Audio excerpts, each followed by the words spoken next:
Здравствуйте, вы смотрите новости Татарстана. В студии Елена Зинатульна. В ближайшие полчаса расскажем о главных событиях дня. В 30 микрорайонах Казани не хватает школ. Об этом сегодня сообщили на заседании Казгордумы. Здесь подвели итоги развития системы образования за минувшие 5 лет. Население столицы Татарстана растет, и за этим бэби-бумом не успевает появляться инфраструктура. Как подсчитали, чтобы покрыть дефицит, а это 30 школ, нужно порядка 60 миллиардов рублей. Это как 2 бюджета всей Казани. К чему приводит нехватка учебных заведений и как намерены решать проблему, узнал Дмитрий Аринин. Больше половины группы не попало. 3-4 человека попали сюда. После садика попасть в первый класс 182-го лицея Салават Купыре дочке Русаны Гайнуллиной удалось только благодаря старшей сестре. Она учится здесь 4 года, и у младшей было право на первоочередное поступление. Взяли только тех, у кого здесь брат или сестра. Остальных всех туда. Так, более 400 детей из первого микрорайона Салават Купыре вынуждены ездить на учебу во второй микрорайон. Для этого запустили автобус. У нас в классе помещается ровно 36 учеников, учащихся. В принципе, да, максимум. В 182-м лицее при проектной численности 1224 учеников сейчас учатся в 2 раза больше. Школа работает в 2 смены. Для этого лицея уже запланировано строительство начальной школы. Она должна появиться через дорогу буквально в 200 метрах. По планам там будут учиться 1500 человек. Это должно снять проблему переполненности учебного заведения. Мы стоим первыми на очереди строительства еще одной школы рядышком. Должны ее начать в 2023 году, в 2024 закончить. Тогда мы все своих детей обратно заберем. На автобусе до школ по Казани добираются больше 2000 учеников. Это ребята из Салмыча, из Солнечного города, Вишневки и Привольного. В этом году в Казани за парты сели 165 тысяч школьников. Это на 5000 больше, чем год назад. Впервые в некоторых учреждениях уже 15 первых классов. Как сегодня заявили на сессии Казгордумы, чтобы построить 30 школ, нужно 60 миллиардов рублей, а это 2 бюджета города. Мы говорили о 30 микрорайонах, куда нужна школа. Мы все знаем, что школа очень дорогостоящий проект. Строительство одной школы – это не менее 2 миллиардов рублей. Соответственно, простейшая математика показывает, что большие деньги, средства нужны для того, чтобы сегодня создать некий идеальный школьный мир. За минувшие 10 лет в Казани построили 14 школ и 5 корпусов. Это лучший показатель в стране среди городов-миллионников. Сейчас строят 2 школы и для 7 готовят сметную документацию. Продолжаются программы по ремонту. Мы знаем, что в республике много программ, и программы, связанные с инфраструктурой, они продолжаются, несмотря на сложные времена. Очень приятно, что в программу 2023 года, федеральную программу, вошли 16 школ города Казани. Это для более 15 тысяч детей. Мы создадим новые условия, прекрасные условия в 2023 году. Мы при поддержке президента нашей республики совместно с республиканским бюджетом, большая доля и городского бюджета, нашли средства на техническое обеспечение безопасности в школах города. Это важно. В строительстве новых учебных заведений основные надежды возлагают на федеральные власти. Школы строятся в основном по федеральным программам, и нужно сказать, что вот эти 2 школы, которые строятся на сегодняшний день, также строятся по федеральным программам. Соответственно, конечно, это в первую очередь федеральные средства при поддержке республики. Будет ли увеличение федерального финансирования – вопрос открытый, но точно республика продолжит участвовать во всех возможных программах и национальных проектах. Дмитрий Аринин, Игорь Романов, ТНВ, Казань. Столица России оказалась во власти стихии. Москву накрыл ледяной дождь. Гидрометцентр объявил желтый уровень погодной опасности. Такие же осадки ждем завтра в Казани.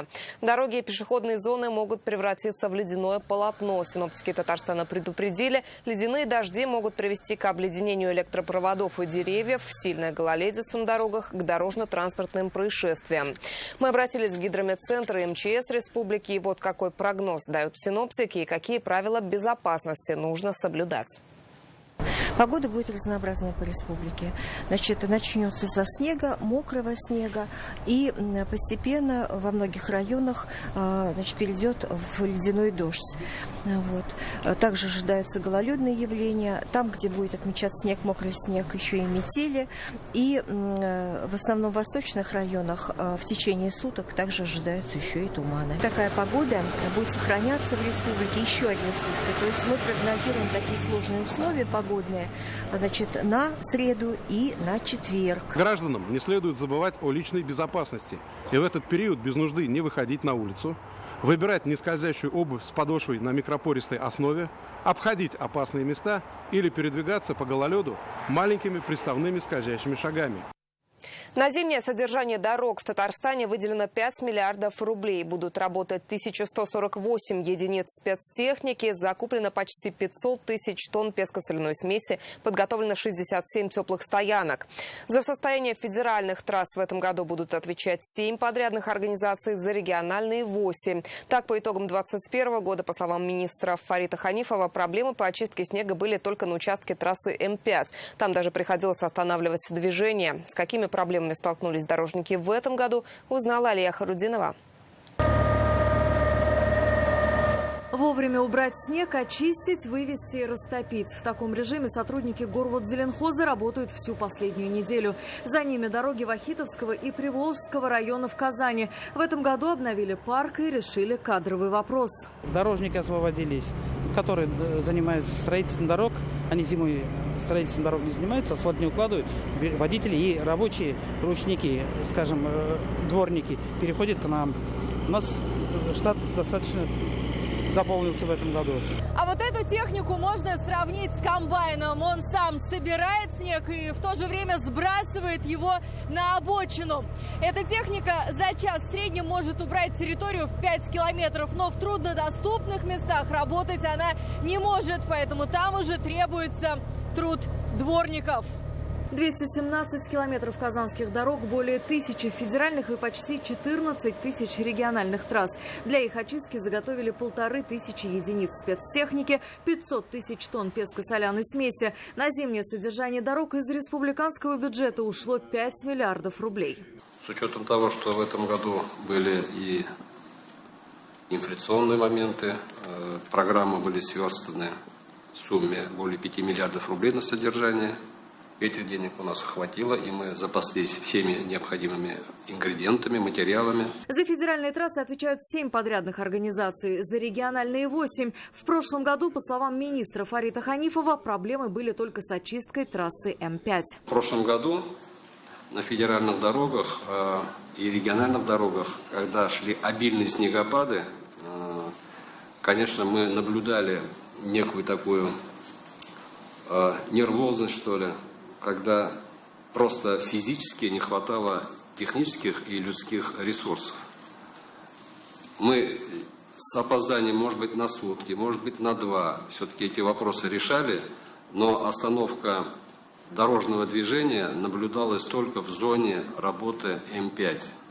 Вот за всю зиму. В этом году будем стараться, чтобы этого не происходило. А если произойдет, то не миновать подрядчикам санкций. Кто и на какие суммы был оштрафован в прошлом сезоне, сегодня на брифинге в Кабмине сказать не смогли. Штрафные санкции, конечно, предъявляются как и заказчику, так и подрядным организациям со стороны. Но когда случается ситуация, мы совместно выезжаем с ГИБДД, составляется акт и, естественно, выявляется, кто здесь нарушителем является в данном случае. Если это ДТП, и, естественно, мы штрафные санкции предъявляем дорожным организациям. Но на сегодняшний день есть рекламные работы, и выделение штрафных санкций четко выдается предписание на устранение нарушений. Если предписание не выполняется, мы тогда уже предъявляем штрафные санкции подрядным организациям. Пока же ноябрьский снегопад был лишь репетицией для дорожных служб и самих жителей, но последние уже оценили работу первых. Сейчас чистят только тропинку. Остальное я не знаю. Мне кажется, надо дворникам летом меньше платить, зимой больше. Во дворах не очень убирают. Да, около домов снег не убран, на лесенках снег не убран. Во дворах есть проблемы, в центре города еще более-менее чисто, аккуратно. По утрам убирается, я утром с работы иду, по утрам убирается. Дорожники технику держат в готовности, а люди стали самой ценной штатной единицей. Лия Хайрудинова, Адель Миндубаев, ТНВ, Казань. Билет за проезд в общественном транспорте может подорожать на 2 рубля. С просьбой повысить цены выступили перевозчики Казани. Сегодня министр транспорта и дорожного хозяйства Фарид Ханифов прокомментировал возможное подорожание. Он отметил, важно найти баланс между интересами перевозчиков и пассажиров, в том числе за счет компенсации и субсидирования. Тут вопрос не перегнуть палку. С одной стороны, не дать загнуться самим перевозчикам. Они ведь ведут свой бизнес, они кормят свои коллективы многотысячные. С другой стороны, общественный транспорт – это очень социальная сторона нашей жизни. Это касается практически, наверное, любой семьи. Вот здесь вот найти золотую середину всегда нам удавалось. Где-то компенсируется, субсидируется. Я думаю, что здесь мы тоже подойдем к этому вопросу очень обдуманно. Я думаю, все с пониманием отнесутся, если вдруг произойдет некое там увеличение проезда. С начала ледостава в республике произошло 2 ЧП на воде. В минувшую пятницу в поселке Борисоглебское погиб рыбак. Накануне в Елабужском районе спасли 3 человек, застрявших в лодке из-за ледяной корки на водоеме. МЧС напоминает, для безопасного выхода на лед его толщина должна быть не менее 8 сантиметров. Сейчас она не больше 5. Спасатели продолжают профилактические рейды. На водоемах республики появится 10 спасательных постов. 6 из них уже выставлены в Мензелинском, Лаишевском, Алексеевском районах, Казани и Набережных Челнах. Сейчас на контроле МЧС находятся 107 водоемов. Спасатели напоминают о мерах безопасности при выходе на лед. Это, во-первых, конечно, одежда. Непростая зимняя одежда, ватная, меховая, которая при провале человека только потянет его под лед, намокнув. А именно костюмы, которые не промокают и держат человека на воде. Это пешня. Она сейчас наиболее актуальна. Всегда надо пробовать толщину и структуру льда, прежде чем наступить на него. Необходимо иметь шипы или хотя бы взять с собой 2 гвоздя, которые позволят задержаться за льду при провале. Сегодня Татарстан отправил в Лисичанск 2 пожарные машины. Их будут использовать для нужд пожарной охраны МЧС ЛНР. С просьбой обновить технику в правительство нашей республики обратились пожарно-спасательные части Лисичанска. В колонне, которая сегодня утром отправилась в путь, КАМАЗ и ЗИЛ, а также необходимое техническое снаряжение, пожарные стволы и рукава. Ход движения колонны будет отслеживать дежурная смена ведомства. Пожарно-спасатели Татарстана обратились к ходатайством Руслану Минихану, чтобы помочь пожарно-спасательной технике для наших коллег, которые сегодня служат в городе Лисичанске. И вот сегодня мы отправляем 2 пожарных автоцистерны, один на шасси КАМАЗа, другой на шасси ЗИЛ-131. Также полностью весь перечень пожарно-технических вооружений, которые наши коллеги просили у нас. В Лисичанск из Казани сегодня также отправилась 2-я колонна гуманитарной помощи. Это более 100 тонн груза, теплые вещи, продукты, средства личной гигиены и медикаменты, а также 150 генераторов и печки-буржуйки. Помощь собрали предприятия и депутаты Казгордумы. Это 113 организаций. Также свой вклад в сбор внесли 600 жителей. Напомним, 1-я колонна уехала в Лисичанск 10 ноября. Мы на прямой связи ежедневно с нашими коллегами и посылаем, и собираем все то, что необходимо. Будем продолжать эту работу. Следующий гуманитарный поезд мы готовим началом декабря отправить. Формируем состав груза, исходя из потребностей, которые заявляют. Отправляем ровно то, что в первую очередь необходимо. В городе в ежедневном формате работает склад площадью порядка 1000 квадратных метров по адресу Горьковское шоссе 53А. Неравнодушные доставляют свои грузы и туда. Там в дальнейшем мы их комплектуем, формируем, готовим к отправке. Сегодня в составе гуманитарной колонны в Лисичанск отправился детский хирург из Альметьевска Кирилл Булатов. В командировку он вызвался добровольно. На протяжении многих месяцев дети в городе лишены медицинской помощи, и татарстанский врач решил им помочь. Перед отъездом мы пообщались с Кириллом Булатовым. Кирилл Романович, что вас подвигло добровольцем поехать в Лисичанск? Давно была мысль поехать на помощь, когда собрал определенную информацию, что на данный момент в городе Лисичанске нет абсолютно детских врачей. Там имеется достаточно большое количество детского населения, которым нужна помощь. И в рамках гуманитарной миссии Ярдам Венеше мой товарищ, куратор Тимур Сафин, предложил данную миссию. Я с радостью подтвердил и принял решение, что нужно поехать, помочь, оказать помощь. В каком положении сейчас находятся больные? На данный момент сложность именно с детским населением. Я связывался с местными жителями, которые часто ездят между Луганском и Лисичанском. Действительно, там более 2000 детишек. Поликлиника на данный момент закрыта, и помощь необходима. Прям очень просят о помощи, и, конечно, незамедлительно принято решение такое было. Как ваша семья отнеслась к поездке? С определенными переживаниями. Супруга, конечно же, полностью поддерживает мой выбор. Ждет скорейшего возвращения. На работе не обиделись, что вы их бросаете? Здесь врачей пока хватает на данный момент. И в городе Альметьевск достойную замену оставили. Но там действительно нужно. Как только получится кого-нибудь вслед на замену приехать, вернусь обратно. Думаю, наладим там полностью медицинскую помощь, организацию, медикаменты. Когда запустится больница, тогда со спокойной душой уже вернусь назад и приступлю к своим обязанностям вновь. Салават Фатхуддинов, Раяз Фасихов, Рустам Асаев, Филюс Кагиров и другие звезды татарской эстрады выступили на благотворительном концерте в КЦ «Сайдаш». Все средства от продажи билетов они направят в поддержку участников специальной военной операции. На них закупят горелки, квадрокоптеры и все, что сейчас так необходимо. Особенность программы «Сила в единстве» в том, что исполняли свои хиты только мужчины. Всех их в этот день объединила любовь к родине и желание поддержать мобилизованных земляков. У многих певцов с Великой Отечественной войны не вернулись деды и прадеды. Сейчас у кого-то мобилизованы друзья, у кого-то по контракту служат родственники. Со сцены до зрительских сердец они постарались донести тепло и поддержку.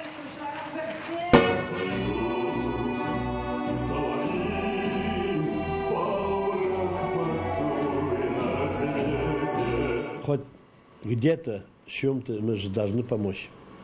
Хотя бы не все могут физически или материально. Мы можем хоть морально и духовно поддержать своих ребят, семей. Все будет хорошо, победим. А сейчас мы пытаемся хоть какими-то целями помочь нашим ребятам. За спрос бьют. Учителя и родители разошлись с приоритетами Минобрнауки Татарстана. Почему у чиновников, учителей и семей учеников разный взгляд на школьные проблемы, читайте в интернет-газете «Реальное время». Сегодня завершился форум татарских предпринимателей «Деловые партнеры Татарстана». На протяжении 3 дней участники знакомились с промышленным потенциалом республики и искали точки совместного роста, устанавливали контакты и подписывали контракты. Не снижать набранные темпы, проявлять активность и настойчивость призвал сегодня Фарид Мухаммедшин участников форума. На пленарное заседание они собрались в IT-парке имени Башира Рамеева. Почему многие татарские предприниматели готовы вкладываться в развитие республики, и все согласны с тем, что время объединиться, расскажет Рамиль Шайдуль.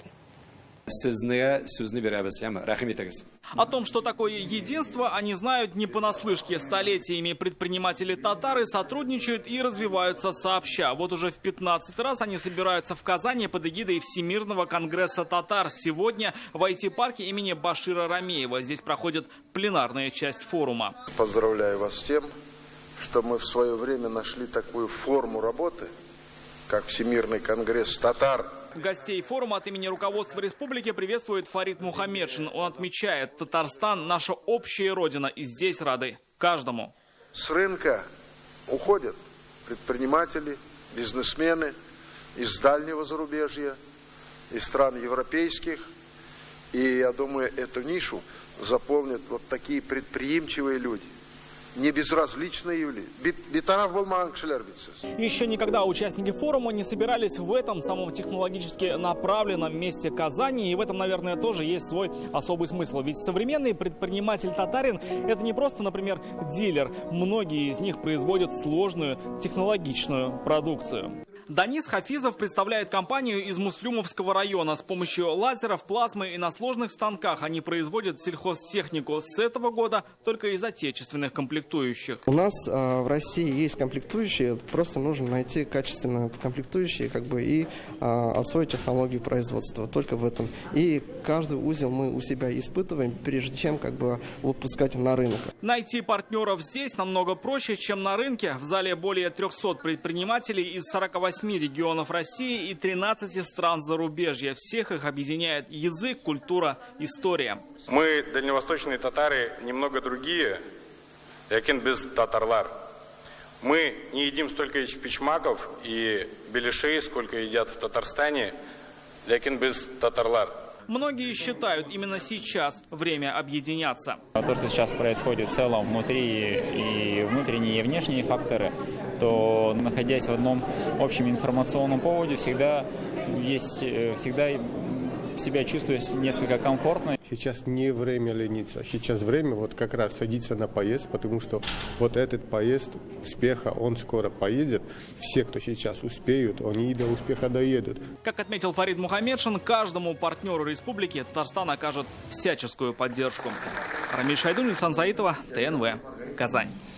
Звание почетного гражданина Казани присвоено руководителю сети супермаркетов «Бехетле» Муслиме Латыповой. Награду на сессии Казгордумы сегодня вручил Ильсур Медшин. Напомним, еще в августе она стала почетным гражданином города за большой вклад и развитие пищевой отрасли и торговли. Сегодня она поблагодарила всех за высокую оценку. Напомним, в этом году компании 25 лет. Она популяризирует и сохраняет кухню и традиции татарского народа. Муслима Латыпова много занимается благотворительностью. В 2005 году открыла сеть социальных столовых. С началом частичной мобилизации компания вручает в дорогу каждому призванному из республики продуктовый набор. Муслима Латыпова лично приезжала провожать первый эшелон из Татарстана. Хочу всем пожелать, чтобы результаты наших трудов были востребованы, чтобы они приносили пользу и чтобы они в дальнейшем послужили нам трамплином для новых достижений.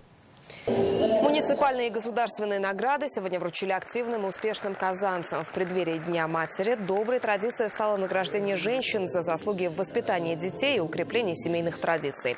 В этом году медали Анна Дане «Материнская слава» были удостоены две жительницы Казани. Мать 7 детей Лариса Арслан и Гульнара Валиулина, воспитывающая 6.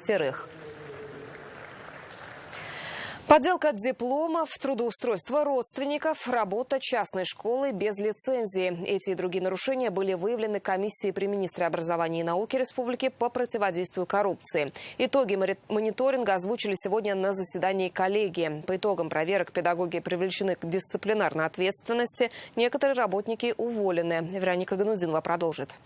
На рассмотрение вынесено наиболее острых тем. На коллегии сегодня озвучили итоги мониторинга антикоррупционной политики в сфере образования. В первую очередь проверяли по обращениям граждан. О сборе денег заявляли родители воспитанников ряда детсадов и школьников. 21 педагог привлечен к дисциплинарной ответственности. Выявлены и случаи трудоустройства родственников. По назначению на должность родственников руководителей образовательных организаций и наличие признаков им оказания каких-то преференций, преимуществ, а именно выплаты повышенной заработной платы, повышенных премий и других каких-то преференций. В связи с нашими мероприятиями 7 работников также были уволены, 2 из них – это руководители образовательных учреждений. Выявлена и частная школа, которая работала без лицензии. Это New School на Меридианной. Дети там проучились год. Сейчас возбуждено уголовное дело по статье «Осуществление предпринимательской деятельности без лицензии». Ведется следствие.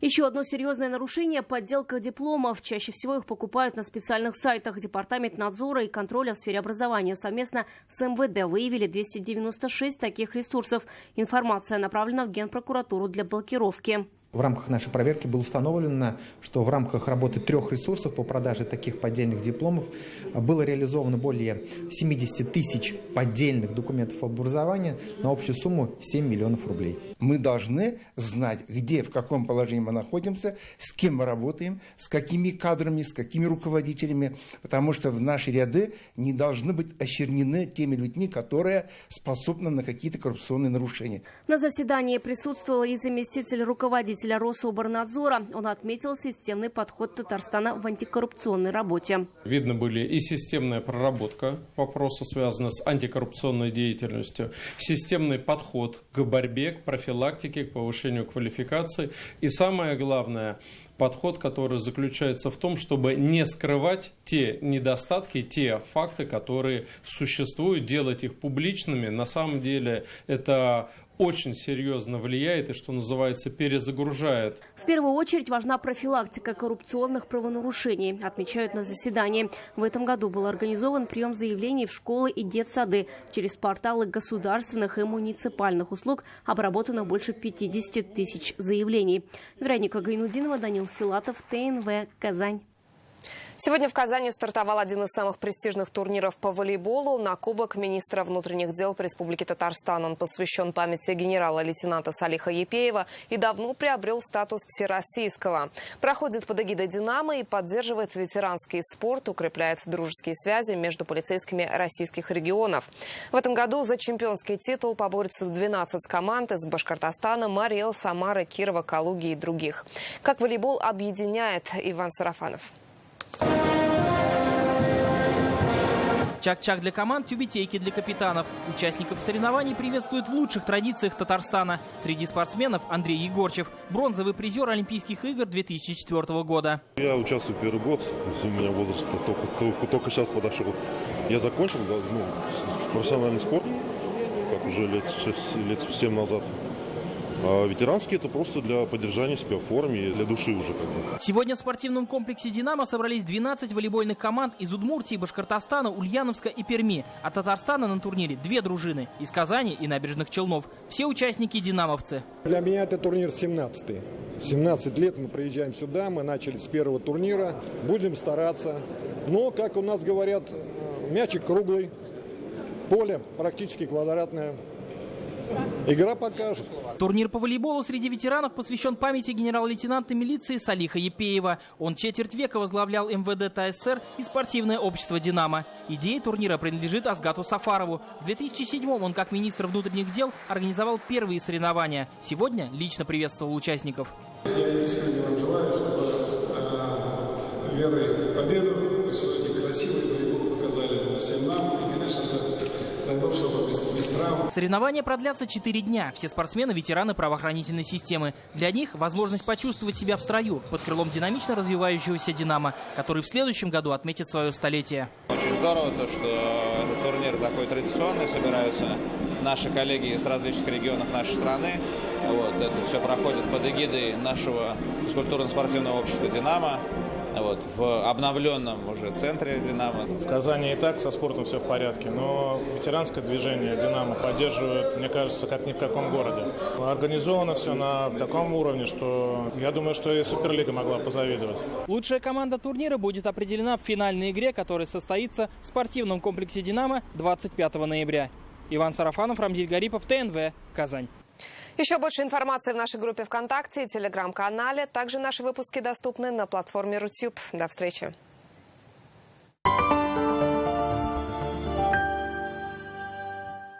Успейте купить квартиру в Казани без удорожания. В ипотеку по ставке 1,9%. Акбарсдом. Дом там, где мы. Звони 212 26 76.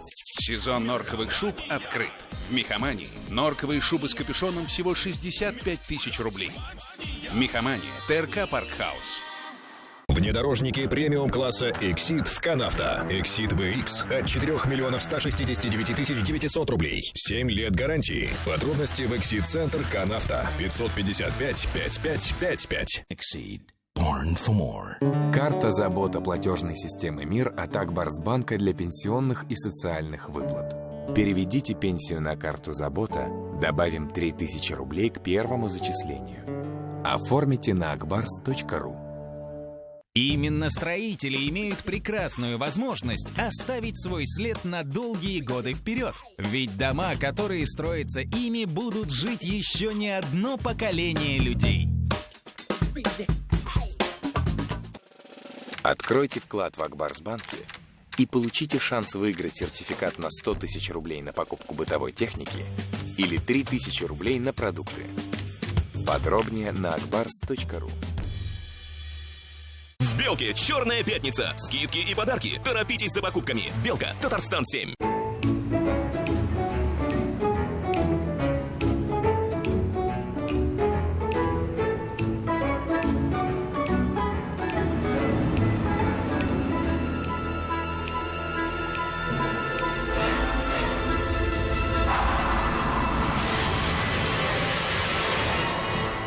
Большие неприятности начинаются с маленькой дистанции. Держи дистанцию. Оцените премиальный внедорожник Exit VX Limited Edition. Пройдите тест-драйв в Exit-центре РРТ. Только в ноябре с выгодой до 740 тысяч рублей. И в рассрочку на 36 месяцев. Узнайте подробности по телефону в Казани. 207-2080. Exceed. Born for more. Акционерное общество Tata AgroLeasing запускает программу Trade-in. Обменяй выгодно старый комбайн на новый. Подробности по телефону 203-86-02. Казанский цирк представляет с 22 октября белорусская цирковая программа «Мост».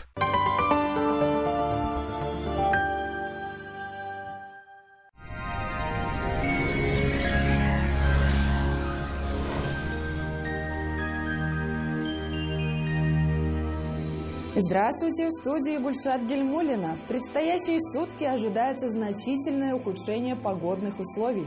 По данным сервиса Яндекс.Погода, в среду в Бугульме, Бавлах, Азнакаево облачно. Снег местами сильный. Ночью -9, днем -3 градуса. Неустойчивая погода в набережных Челнах, Нижнекамске, Елабуге. Осадки в виде снега, мокрого снега, усиление ветра. Ночью 10 градусов со знаком минус, днем 6 градусов мороза. В Агрызе, Менделеевске, Актаныше аналогичная картина. И здесь пройдет снег, возможно метель. Днем до 6 градусов мороза. Снег и порывистый ветер ожидается в Арске, Кукмаре, Балтаси. Днем около -6 градусов. В Болгаре, Доржаном, Буинске пасмурно. Снег, переходящий в мокрый снег. Ночью около 5 мороза, а днем около 2 градусов ниже нуля. В Альметьевске, Чистополе, Мамадыше облачность сохраняется. По прогнозу снег, ветер. Днем ожидается около 4 градусов со знаком минус. Республика находится под влиянием атмосферных фронтов южного циклона. И в четверг изменений в погоде не предвидится. Банк Аверс оказывает весь спектр банковских услуг для частных лиц и корпоративных клиентов. Для бизнеса банк предлагает услуги по расчетно-кассовому обслуживанию, кредитованию, банковские гарантии и продукты с возможностью эффективно размещать свободные денежные средства.